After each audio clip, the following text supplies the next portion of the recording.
steel and speed, power and pride, words that propelled an industry, words that propelled a nation.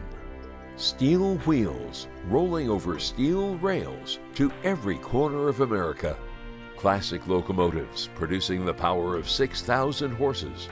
Diesels throbbing with modern capability. And people, men and women proud to be part of the second largest industry in America. Proud to be called railroaders. With sleek limiteds racing across 11 states and mile-long freight trains moving on precise schedules, the New York Central system played a starring role in the drama of American railroading. The New York Central is the rock star of classic railroads. No other railroad had the image, the panache, the star power that the New York Central had. Everything they did had a certain touch to it. Whether it was the artwork in their advertising and the design of their passenger equipment and the service that they gave was very unique. It stood apart. If you look at Grand Central, they thought of what the public deserved and they built them a palace. Today, the members of the New York Central System Historical Society still study that drama to keep alive the story of one of the country's most important industrial histories. There's no other place for you to get the heart and soul of what the New York Central system was. We have a lot of commonality and a lot of camaraderie and a lot of fun just keeping the New York Central memory going and alive. Not only are there railroad enthusiasts, there's a lot of former employees. They're telling old war stories. Members of the society come from all walks of life and enjoy the hobby in all forms. For many, that is through a personal connection to the real thing.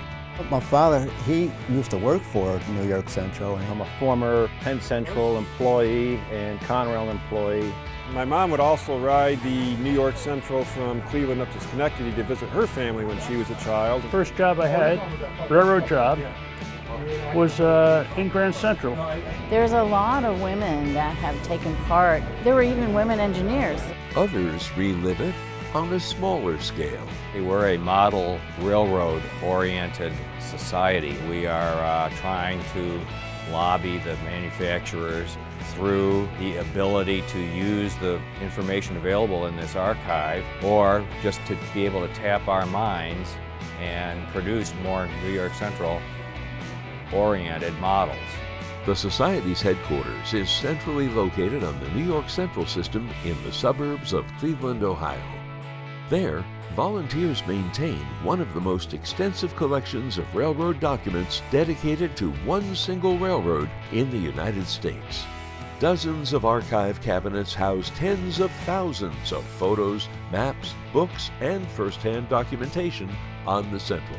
This is the headquarters of the Society. We're restoring all this material that has been collected, historical material from the railroad or about the railroad, over 1,000 employee timetables. Photo-wise, we're over 27,000 scanned. Right now, it looks like we may be over 50% of the ones we have. I have no idea where we are because it's going to keep on growing. All that research culminates in the Society's acclaimed magazine, Central Headlight, a quarterly publication that covers the whole history of the New York Central from the days of Vanderbilt to the Penn Central merger. Those stories are told through extensive feature articles, historic photography, and documentation from the Society's vast collection. Online, members also receive the New York Central Modeler, which covers all facets of the hobby, including visits to layouts, news, and reviews of the latest models on the market. This year, the New York Central System Historical Society highballs into its 50th year of keeping the legacy of the water-level route alive. The Society brings members together to learn, to share, and to enjoy this one-of-a-kind industrial story.